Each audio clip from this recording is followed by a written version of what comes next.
Hey Facebook friends, this is Brant coming at you from somewhere in the greatest country on the face of the earth, giving you a challenge to pray the most dangerous prayer you've ever prayed in your life. What is that? Let me tell you about that. My wonderful wife, Chrissy, and I were traveling to do a ministry event. She was reading out of the Word in the Old Testament in the book of Judges. She was reading about the story of Gideon. A lot of you do not know that the Midianites, who were oppressing the Israelites at that time, were famous for the golden crescents around the necks of their camels. They burned, raped, pillaged, stole the food, and disarmed the people. Does that sound familiar? These people were the precursors to the Muslims. Look into it. But back to the story, the Midianites were oppressing the Israelites, and Gideon was angry, as he should have been. God appeared to him and said, "Hello, mighty warrior." Gideon had some words for God. God could handle that. But God proved himself to Gideon, and he told him what to do. He told him to tear down the idols and the altars of Baal. That was a capital offense, but Gideon did it. And it brought the wrath of the Midianites and other armies who came against Gideon. And the odds were stacked against him. They wanted to kill him, kill his family. They wanted to oppress the country even more than before. But something happened. Christy read in chapter 6 of Judges, in one of the translations, God took possession of Gideon. And it just struck me. You know, my enemies pray for Satan to possess them.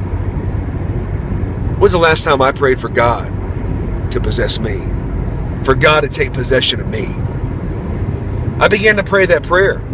And let me tell you, all hell broke loose in my life. But some bad things broke loose too. And the heavens opened in a way like never before. You know, Pastor Ronnie Allman, he's also a cop.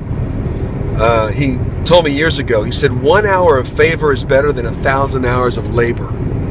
Let me tell you something.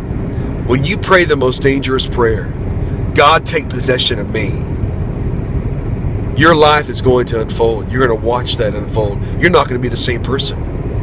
I dare you to pray that prayer. God, take possession of me, my dreams, my aspirations, my mind, my body, my heart, my soul. No longer am I praying, God, bless this decision or give me guidance in this decision. But I'm saying, Father, your agenda is for no man to perish, but for every man to come to the knowledge of the truth.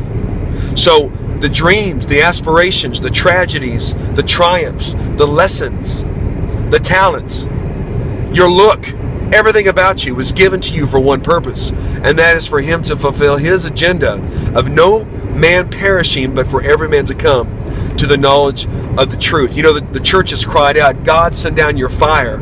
And I really believe that God has said, and consume what? Where's my sacrifice? Who will lay themselves on the altar? Who will put their life on the line? I don't know about you, but I refuse. I would rather die than live a mediocre life. I refuse to live a mediocre life. That's a waste of life. You're an eternal being. The blood in your veins has been around for thousands of years. The dreams and the aspirations of your ancestors is alive in you right now.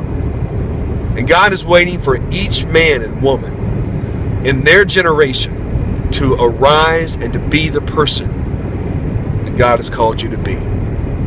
So pray that prayer. Pray the most dangerous prayer you'll ever pray. God, I want you to take possession of me today, and watch how your life unfolds in a way like you've never dreamed before. Because guess what? The Midianites are here. They're here to steal, kill, and destroy. We're living in an age where governments are trying to destroy their own people. It doesn't make any sense. You'll hear more about that in coming days. But God is waiting for the Gideons, the men and the women, to arise and say, take possession of me so that I can take the land.